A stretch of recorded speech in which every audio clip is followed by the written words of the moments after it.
Hey everybody, and welcome to the channel. I'm Pastor Siri. I'm a Lutheran pastor and a spiritual seeker, and today I wanted to talk about something a little different. I want to talk about this beautiful book, Talking with Angels, which is a channeled writing, and I want to talk about what channeled writing is in general. So take a listen.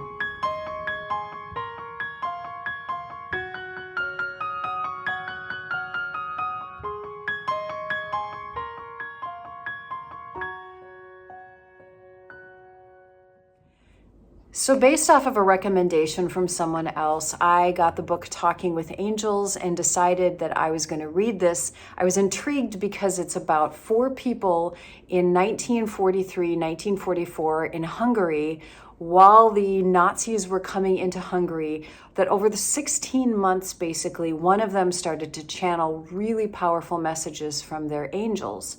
And so the four of them would gather every week, once a week for 16 months.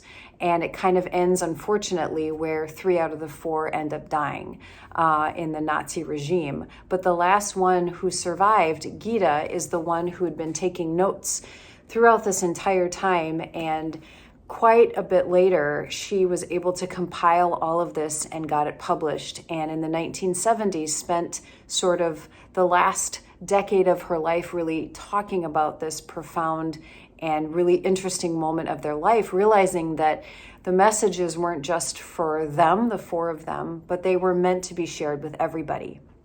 Well, first of all, what do I mean by a channeled writing? For people, some people, they may know about channeled writing and they may automatically think it's all a hoax, it's all fake. Or they get really, really nervous and they're like, what are you channeling? And so I just want to break this down a little bit. So I believe more of us channel than we realize. I would divide it into sort of 3 categories. And the first category is that what a lot of us experience, which is a moment of inspiration.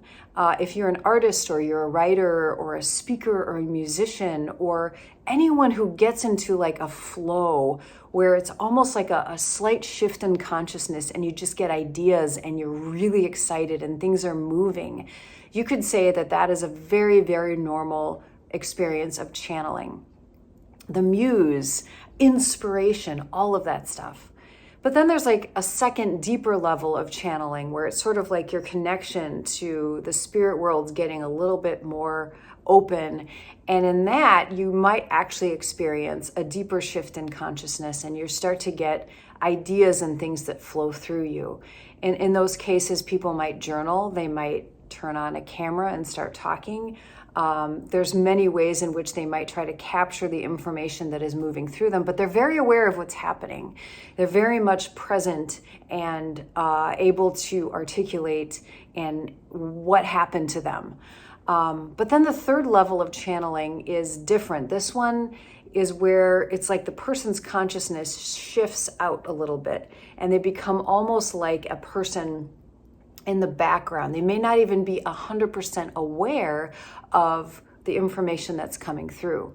And that's a very specific kind of channeling. There are a few people on YouTube and in the world who seem to have that kind of channeling ability, but I think it's kind of rare to have that level of trust with who you're working with, that you kind of allow yourself to be removed so that a profound message can come through you. The next question you might be asking is, what are you channeling? And that's a really good question. It's an important question. A lot of people may feel like they're channeling the Holy Spirit or specific angels. There are people who say that they're channeling ancestors or even the saints and mystics of the past, maybe like Mary Magdalene or John the Baptist or something like that. People may also be channeling Jesus or just other like holy entities, even if they don't have a specific name for them.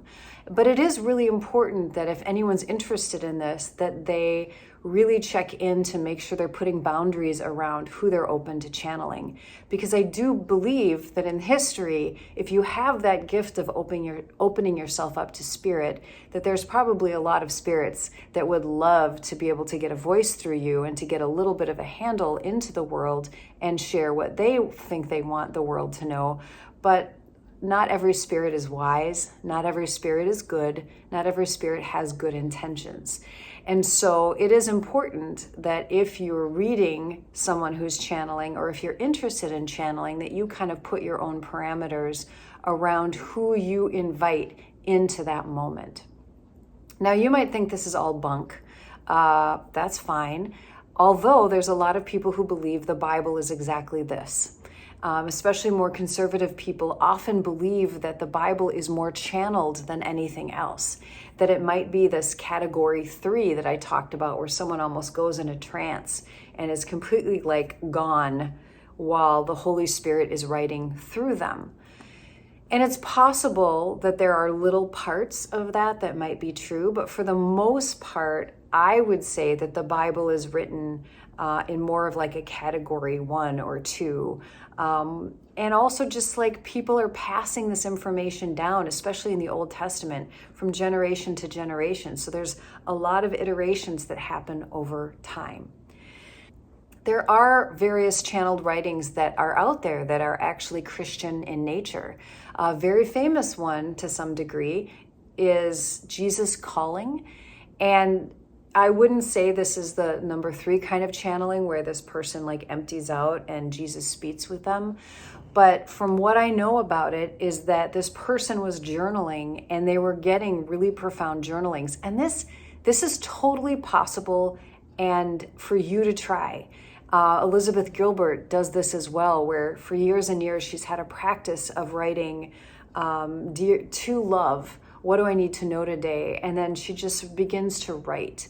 So it's often called automatic writing, and people realize they get the most beautiful, gracious, profound, and simple messages that impact them deeply. And this is something that everybody is available to have, that everybody can have.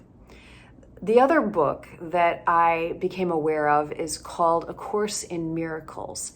And this is a channeled writing from the 70s. And I believe this is a little bit more of like the 3 category of the person really letting movement through them while they're just like recording. And supposedly it is Jesus who is talking through this channeler. And it is a really fascinating book to talk about redefining our concept of sin and of what forgiveness really is, and really what a miracle is in a pretty profound way. It's a thick book and it's really dense. And, which I'm going to talk about in a little bit, it uses a lot of he language, like God the Father and you're the Son of God and he, which is very off-putting to a lot of people, including myself. The first channeled writing that I ever read was called I Am the Word by Paul Selig. And I got it just sort of trepidatiously. But when I would read it, my forehead would just vibrate. Like my third eye would vibrate. And I just remember thinking it was so unique and it was saying something that made so much sense to me. And so here's what I want you to know before you embark on reading any channeled writing is check in with yourself. There are distortions that come through the human person in any channeled writing because let's say the Holy Spirit, Mary Magdalene, Jesus is trying to communicate to us. They have to communicate in our culture, in our time, in our language, through our field of reference. It's incredibly rare that a channeler is going to be able to talk about things that are outside of their lived frame of reference. It's sort of like we are a computer, we are a software, and our own spirit has to use the soft and hardware of our body and mind, let alone any beloved entities that are trying to get a powerful message through us. They have to use our hardware and software. They cannot bypass that. It'd be incredibly rare for me to start speaking a language, it might happen, that I've never heard of before. It'd be incredibly rare for me to talk about a place I'd never visited with full information. It can happen, but it's incredibly, incredibly rare. For that reason, there can be distortions. So you can have certain beautiful information that comes through that's very patriarchal in nature or in language, with a lot of the he's and a lot of, talking about man and God as a man that may not have happened 200 years later. And so distortions are definitely possible, and we want to be aware that things aren't coming through 100% pure. That's really, really hard for that to happen. But also with that, check your gut. If you're reading this and it doesn't feel like it's good to you, then don't read it. It may not be right, like the channeler may not be a good, pure channel, or maybe they're channeling an entity that's not maybe quite right, or even more so, you're not ready for it, and that's okay. There are things I've come in contact with now that 10 years ago would have freaked me out and I wouldn't have liked it. But now it's nourishing and exciting and interesting, and I'm drawn to it. It's sort of like in a curriculum, you have different stages as you move up in understanding and comprehension. Not everything is for you right now, and that's okay. So keeping all of that in mind, that I know that was a huge introduction, but I want to just very briefly then talk about what I learned from this beautiful book. And this may not be the most perfect summary in the world of this book, but this is what I gleaned. What I loved about this was it seemed to echo things I've heard from other channeled writings, as well as what I've come to understand as being part of the heart of the message of the Gospel of Mary Magdalene, which is that as human beings, most of us don't actually know what it's like to be a human being. Like, we're lowercase human, we're not uppercase human. Lowercase humans are sort of trapped in our own mind, in our own sense of suffering, and we feel disconnected from God, we feel disconnected from one another, we feel disconnected from our own soul, and that causes a deep amount of suffering and pain, and then we exact trauma onto others, and we're defensive, and we've got triggers and bruises everywhere, and we're kind of a mess. And some people would call this sin. This book doesn't really go into that sort of language, but it definitely says that we're like stunted. We're stunted in our growth, and that was not really the full intention or potential of what we have as human beings. That really, it's like creation came from God, who they call O. So all things vibrated through the sound that O vibrated through the universe and got denser and denser and denser. And then we have like 7 different levels of creation. The lowest creation, level 1, is like stone, rock, earth, density, not moving. And then the second level is plant life. And then the 3rd level are animals moving around and having some thoughts and some feelings. And then we're supposed to be the 4th level, the bridge between that earthly pyramid and the heavenly pyramid. Because level 5 is the angelic realm, very light, without bodies. 6 is the seraphims, and 7 is O, the source. And we are meant as human beings to be the bridge between heaven and earth. And how we do that is we open ourselves up so much to God, and through our heart being that place of love and that wisdom, we can see reality for what it is. We see life for what it is. We see ourselves for what we are, and view things with an amazing sense of courage and compassion and creativity in a really, really profound way. And then we become fully human. And this book, even though it was channeled through a Jewish person to 3 other Jews, and I can't remember, the 4th one, Gita, is not a Jew, but as they're channeling this, they're speaking about Jesus. They're talking about Jesus with great reference, the angels are, and saying that he was that human. He was representing that perfect bridge between heaven and earth, but he wasn't meant to be the only one. He was showing us how we could be the bridge between heaven and earth, and it was something that human beings were meant to do. The redemption of matter is when human beings become that bridge between heaven and earth, become fully that 4th level of dimension, that 4th level of creation. Now, as I was reading this book, one of the things that I was surprised by was that the angels kind of had a slow introduction as the 4 were gathering once a week.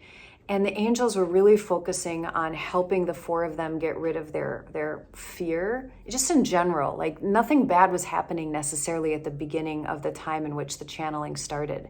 And so it was like each of the things that were really holding them back from being their full self, from really being connected with the divine and feeling that love and that courage in their heart.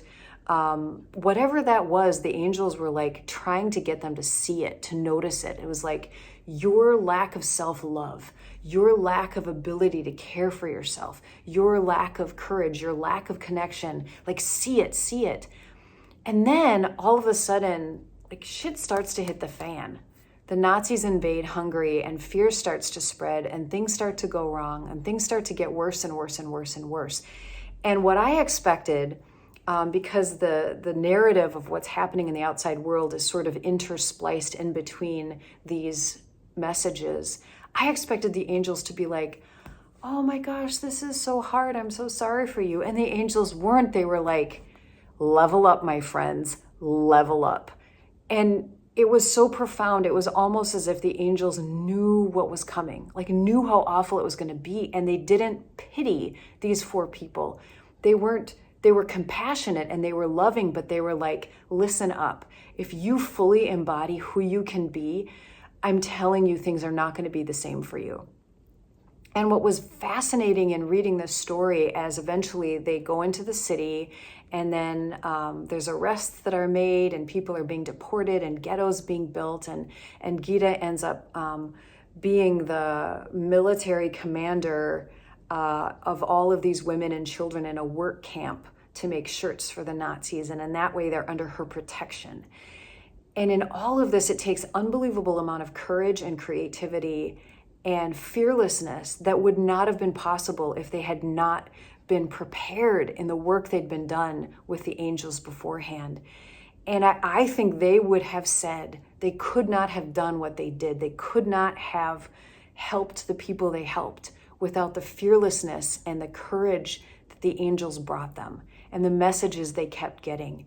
And one of the last things, like the 2 women who were friends with Gita, when they were finally taken away by the Nazis and they ended up dying on a train, the women who were with them, one of them survived and came back and told her later and said, you just don't understand how like Hannah, the woman who was channeling, like radiated this unbelievable calm and this peace that people wanted to work with her. They just wanted to be next to her. That even in the midst of hell in a concentration camp, people wanted to be with her because she was so calm and fearless. In fact, the woman said, had it not been for Lily and Hannah, I would not have survived. When Hannah said to us, we are not the ones who have been beaten. All of this does not touch us. Of course, I still felt the effect of blows on my body, but the human degradation lost its power over me. I didn't feel it anymore. And that, to me, is the power of what transformation is. Left to our own devices, we are all terrified children running around trying to do our best, but our best is always fueled by fears and limited thinking and trying to be loved and trying to fill deep holes inside of us. And what this book is trying to point us to is it's like you can fill your own holes. When you are one with the divine, when there's no separation between you, when you fully become the bridge between heaven and earth, something changes in you and you embody all of those amazing qualities of compassion, courage, and wisdom and fearlessness. And your experience on earth changes. Hell could be breaking loose all around you at any point, and you are different. Your reaction and your response is different. The angels talk about how there's this old way that's dying out, and it's this way of like sin and suffering and martyrdom and just like the pain of the world, and even the way we view Jesus and religion, like all of that is so old. And they're envisioning something new and completely different, where there isn't this suffering that's needed. We're not talking about sin or even forgiveness. Like we're just embodying a completely different way of living on earth that's a shift in consciousness down fundamentally to the core of who we are. So we're not stuck in like shallow wants and small thinking and foolish behaviors, but rather that there's some kind of alchemic process happens so that regardless of what we can and can't control out there in the world, it doesn't change. We're like the masters of what's going on in here. And right now, I feel like very few of us can say that. We're so affected emotionally by what happens in the world and what other people say and do to us and what we watch on the news. And that's normal, but it doesn't really have to be that way. If we're grounded deeply in that sense of self, the more it's like almost like a chalice, like we open up, and the more we embody and hold on to the presence of God or to our higher self, something shifts and changes, and the old wounds we have begin to transform, and we become a different person. It's like there's this meeting of divine and human that happens in our hearts. I also resonated with this book because I thought of the 7 chakras and how the heart is really like the place in between the body and the spirit part, right here in the heart. And so our heart, our compassion, which is never ending, the compassion we can tap into from the divine is so unbelievably massive. It's actually hard for most of us to comprehend. That is absolutely life-changing. And whether you're Christian or not, this book was not meant to make anyone Christian. It wasn't about Christianity. It was outside of religion. It's like there was this person, Jesus, who was fully human, capital H, who was a bridge between heaven and earth. And that, my friends, is for all of you, whether you're a Jew or a Muslim or a Christian. It doesn't matter, or nothing at all. This is just a message we're trying to give you for your sake. Transcend, alchemize, transform. Believe me, life is better on the other side. And it is something that you can do, but it takes your attention and it takes your cultivation. And you have many allies willing to support you in that effort. So that is my book review for this beautiful book. It's a little hard to get. You can get, this was like $36 on Amazon or Thrift Books or something. But if you're interested and you're into like channeled readings, I do encourage you to check it out and stick with it. The first 50 pages, I didn't know what was going on. I wasn't into the messages that were being given, but it was all preparatory for what was to come. And what was to come was some absolutely beautiful things. So there you go. That's what I have to say. Like, click, subscribe, comment if you enjoyed this, and we'll see you next time. Bye-bye.